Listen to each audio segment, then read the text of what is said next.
Ito nga pala yung mga buko na pinagtiyagaan na pitasin ni Kuya Glenn kanina dito sa ating farm resort. So, come on, tara, tingnan natin. Woo! Sarap. Buko. Fresh buko from the resort.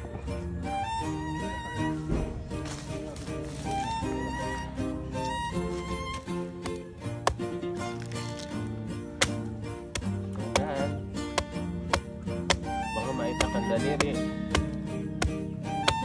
Ang galing itak na tubuso. Sarap. Sarap. Woohoo!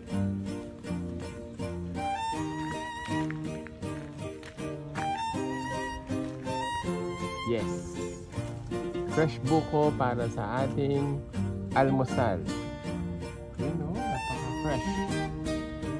Tapos meron tayong sumang bulagta. Tsaka tamales. Talo-talo na. Nakabalot sa saging. Woohoo! Fresh na fresh. Kagating ko. 1, 2, 3.